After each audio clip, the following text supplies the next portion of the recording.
ছাত্ৰ ছাত্ৰীসকল তোমালোকলৈ মোৰ মৰম জনাই পুনৰ আজি এটি নতুন ভিডিঅ' লৈ আহিছোঁ।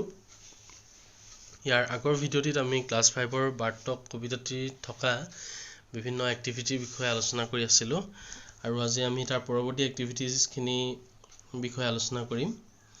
তোমালোক সকলোৱে পেজ নম্বৰ 44 উলিয়াই ল'বা। Okay, let's go page number 44, activity number 18. Okay, let's see what are written in the activity. Tomorrow is weekly market at Behabari. Kailo ki ase Behabari saptahik bazar ase.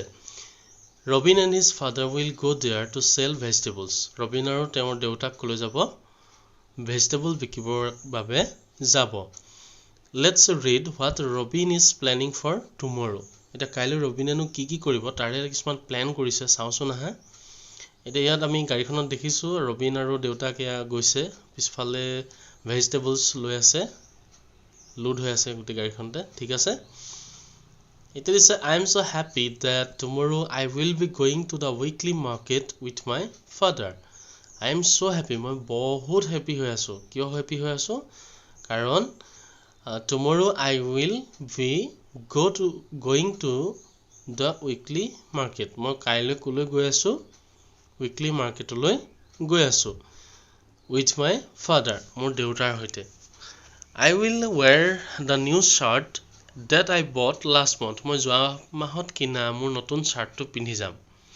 I am very excited. মই যে বৰ excited হৈ আছো। কিয় হৈ আছো? Because we will carry our vegetables to the market. আমি আমাৰ ভেজিটেবলছবোৰ মাৰ্কেটলৈ লৈ যাম ইন আৱাৰ নিউ ভ্যান। আমাৰ নতুন ভ্যানখনত লৈ যাম। ঠিক আছে, এক্সাইটেড শব্দটোৱে উৎসাহিত হৈ থকা বুজায়, খুব উল্লাসিত হৈ থকা বুজায়। It will take an hour to reach the market. মাৰ্কেটখন পাবলৈ 1 ঘণ্টা সময় লাগিব। So we will start very early in the morning. আমি ৰাতিপুৱা খুব সোনকালেই যাত্ৰা আৰম্ভ কৰিম। I will help my father. মই মোৰ দেউতাক সহায় কৰিম in selling the vegetables. Vegetablesবোৰ বিক্ৰী কৰোঁতে দেউতাক সহায় কৰিম। My friends from the nearby villages will also come.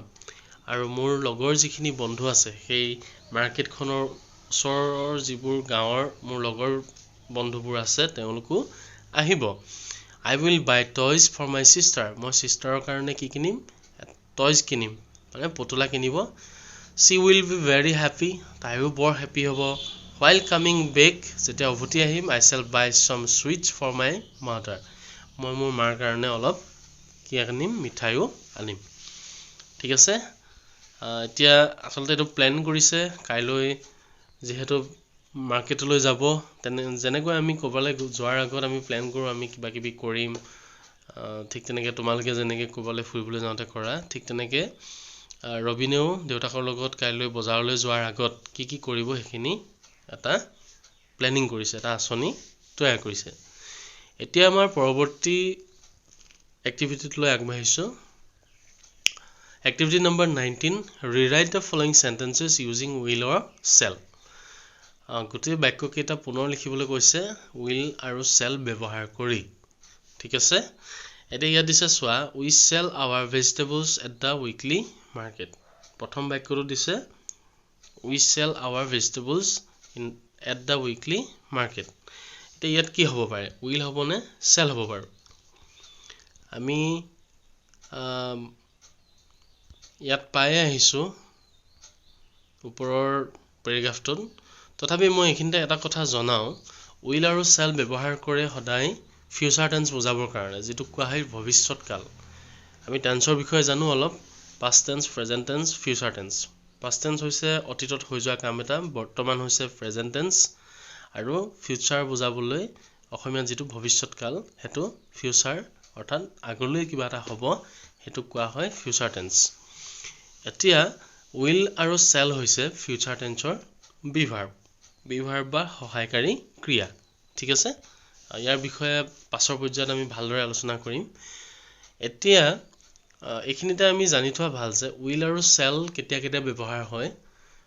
সাধাৰণ ভৱিষ্যৎকাল বুজাবৰ বাবে first person singular number I আৰু প্লুৰেল নাম্বাৰ উই লগত সদায় চেল বহে কিন্তু ডেফিনেটলি যেতিয়া কাম এটা কৰিবই যেতিয়া থিৰাং কৰিব তেতিয়া কি কৰা হয় হেতু সদায় উইল ব্যৱহাৰ কৰা হয় আকৌ চাবা উইল ব্যৱহাৰ হয় সেকেন্ড পাৰসন সিঙ্গুলাৰ আৰু প্লুৰেল নাম্বাৰত থাৰ্ড পাৰসন সিঙ্গুলাৰ আৰু প্লুৰেল নাম্বাৰত সেল কেৱল ফাৰ্স্ট পাৰসনৰ সিঙ্গুলাৰ প্লুৰেল নাম্বাৰতহে জেনাৰেল ফিউচাৰ টেন্স বুজাবৰ কাৰণে ব্যৱহাৰ হয় সাধাৰণ যেটো ভৱিষ্যৎকাল এতিয়া আমি ইমান তত্ত্বগধুৰ বিষয়লৈ নাযাওঁগে মই তোমালোকক এটা বেসিক আইডিয়া হে দি থৈছো মই এখিনি কৰি দিছো তোমালোকে চাবা We sell our vegetables at the weekly market. এটো হ'ব we will sell our vegetables at the weekly market. আমি vegetable বোৰ weekly marketত বিক্ৰী কৰিম ঠিক আছে এটো আমি এটা ভাবি থোৱা প্ল্যানিং হয় এটো পুৰা স্ট্ৰিক্টলি আমি হেতু কৰিমে ঠিক আছে we take our vegetables in our van আমি আমাৰ ভানত vegetables বোৰ লৈ যাম we will take our vegetables in our van হেতু we পিছত will বহিব It takes an hour to reach the market. It to hoise third person singular number gotike it will takes an hour to reach the market hobo. D number to ase my friends also come to the weekly market. Hetu hoise my friends third person plural number gotike my friends will also come to the weekly market. Hetu hobo. Tar bisot dise I buy toys for my sister. I shall buy toys for my sister. I sell লিখিলো ভুল নহয় যদি সাধাৰণ ভৱিষ্যত বুজাও কিন্তু আমি প্যাৰাগ্ৰাফটোত দেখিছো I will buy toys for my sister হয়নে I will buy toys for my sister বুলি কওঁতে এটো নিশ্চিতভাৱে ৰবিনে সিস্টাৰৰ কাৰণে টয়স কিনিবই নিশ্চিতভাৱে কিনি আনিবই বুজোৱা অৰ্থত বুজাইছে কাৰণে আসলতে এটো will হৈছে গতিকে আমি যদি আমি নিশ্চিতভাৱে অৰ্থটোত বুজাও তেতিয়া হলে আমি কি কৰিব পাৰো I লগত will লিখিব পাৰো নতুবা আমি সাধাৰণ ফিউচাৰ টেন্স বুজাবৰ কাৰণে I লগত সদায় সেল বহিব হেতু হৈছে গ্ৰামাটিক্যাল নিয়ম এতিয়া আমি পাছৰ এক্টিভিটিটোলৈ আগবাঢ়িছো তোমালোকৰ সুবিধাৰ কাৰণে এইকিটা মই পুনৰ ইয়াতে লিখি দিছো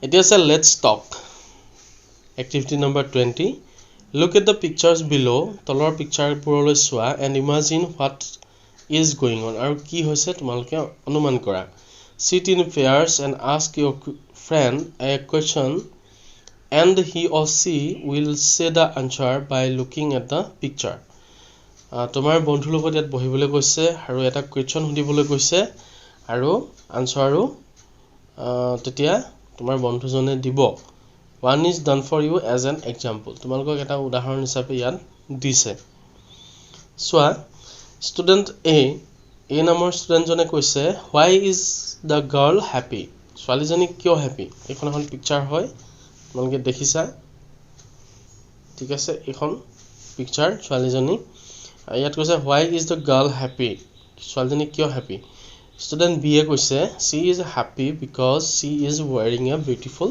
frock. তাই এটা ধুনিয়া ফ্ৰক পিন্ধি আছে সেইকাৰণে তাই হ্যাপি ঠিক আছে এতিয়া আমি ইয়া পাছৰ যিকিটা ছবি আছে আমি ছবি কিটা চাওছো না এইখন ছবি চোৱা ইয়াত কি দেখিছো আমি কিছুমান মানুহ ৰৈ আছে ৰাস্তাৰ কাষত আৰু এখন বাস দেখিছো হয়তো আমি কোৱেশ্চনটো এনেকুৱা সুধিব পাৰো what are they doing তেওঁলোকে কি কৰি আছে এটা কোৱেশ্চন হ'ব আৰু তাৰ আনসাৰটো কি হ'ব they are waiting for a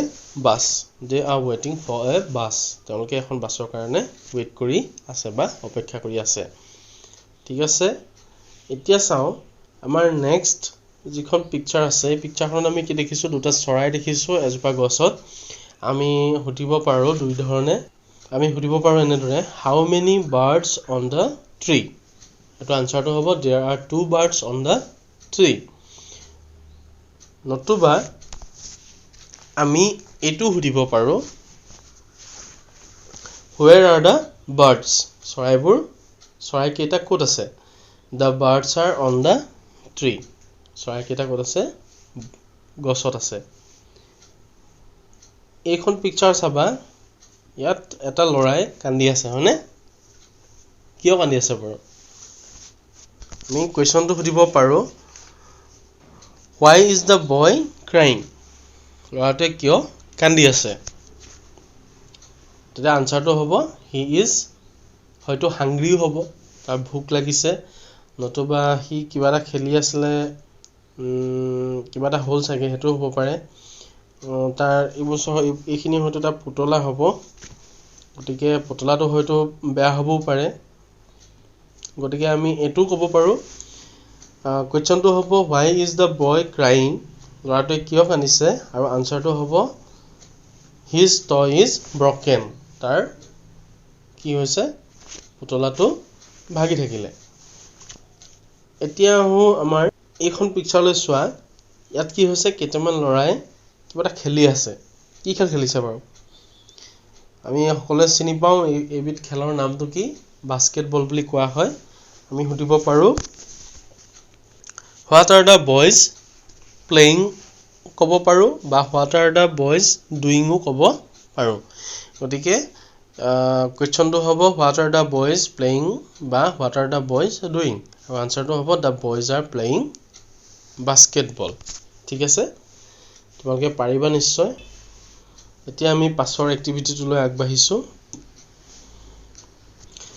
এটা দিছে 21 এক্টিভিটি নম্বৰ let's talk আমি কথা পাতো আহা discuss in pairs the differences between the pictures and make a list of the differences এটা কি কৈছে discuss in pairsত বহি ডিসকাস কৰিবলৈ কৈছে the differences between the pictures এই 1 নম্বৰ পিকচাৰখন আৰু 2 নম্বৰ পিকচাৰখন এখন 1 নম্বৰ আৰু এখন 2 নম্বৰ হয়নে এই 1 আৰু 2 নম্বৰ পিকচাৰখনত দেখা পোৱা যিবোৰ ডিফাৰেন্স আছে মানে পাৰ্থক্যবোৰ যে আছে সেই পাৰ্থক্যবোৰ উলিয়াবলৈ কৈছে and make a list of the differences আৰু সেই পাৰ্থক্যবোৰৰ এখন লিষ্ট বনাবলৈ কৈছে ঠিক আছে এতিয়া চাওচোন আমি পাৰ্থক্যবোৰ আমি যত্ন কৰি উলিয়াবলৈ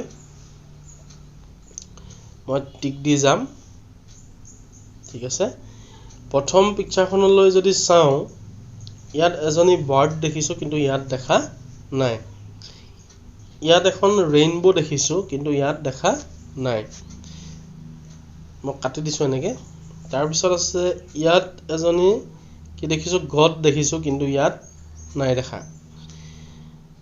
there is a tall tree but ইয়াত কিন্তু হে tall tree জোপা নাই ইয়াত কি দেখিছো some flowers but ইয়াত নাই ঠিক আছে ইয়াত এজন লৰা আছে কিন্তু ইয়াত নাই দেখিছানে গতিকে এইকেইটা আমি উলিয়ালো আৰু মই অমিল কেইটা পুনৰ ইয়াতে লিখি দিছো তোমালোকে চোৱা a bird a rainbow 4 boys and 1 girl প্ৰথমখনত আছিল আৰু 2 gods ছাগলী দুজনী আছিল কিন্তু পিছৰখনত আমাৰ ছাগলী নাই পোৱা হয়নে আৰু কি আছে flowers flower 1 নম্বৰখনত flowers আছিল কিন্তু 2 নম্বৰখনত আমি flowers নাই পোৱা ঠিক আছে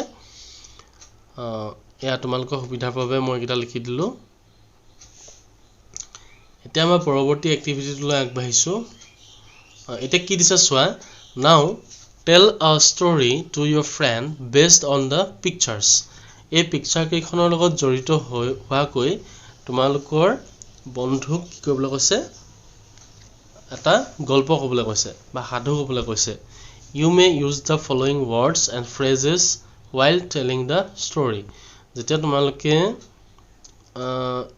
কি কৰিবা you may use the following words তোমালোকে তলৰ শব্দবোৰ ব্যৱহাৰ কৰিব পাৰা আৰু ফ্ৰেজেছবোৰ ব্যৱহাৰ কৰিব পাৰা যিবোৰ খণ্ডবাক্য বুলি কোৱা হয় while telling the story যেতিয়া সাধুটো কবা ঠিক আছে ইয়াত দিছে one day my friends bought a sapling হৈছে গছৰ পুলি digging a hole গাত খন্দা planting, watering, flowers, goat, leaf, beautiful, rainbow, tall trees, cleaning, eating.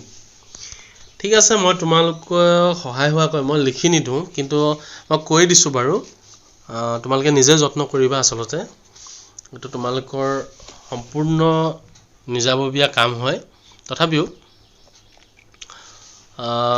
এনেকুৱা ধৰণৰ হ'ব পাৰে প্ৰথমতে চাবা one day my friends bought a sapling হেতু আমি তেনেকুৱা এটা বাক্য আমি ল'ব পাৰো one day my friends bought a sapling বা one day I was in the garden মই গাৰ্ডেনতে আছিলো my friends bought a sapling মোৰ বন্ধুসকলে কি আনিছিলে এটা sapling আনিছিলে গছৰ পুলি আনিছিলে they were digging a hole তেওঁলোকে কি কৰিলে এটা হোল মানে গাঁত খান্দিলে and planting the sapling আৰু কি কৰিলে সেই sapling টো তাতে ৰুলে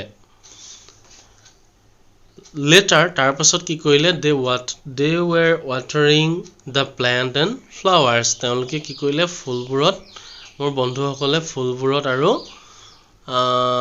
সেই গছজোপাত পানী দিলে a goat ঠিক আছে a goat was eating the leaves of the trees এটা ছাগলীয়ে কি কৰিছিলে সেই গছ মানে ওচৰতে থকা গছবোৰৰ কি খাই আছিল পাতবোৰ খাই আছিল there were so many beautiful flowers in the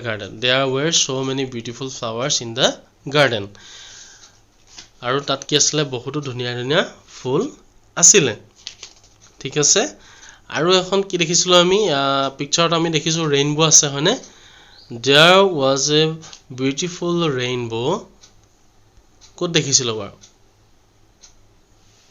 এই উখ গছজোপাৰ পাছফালে হ'ব দেখিছানে there was a beautiful rainbow behind the tall trees আছে নে আছে ঠিক আছে tall trees হয়নে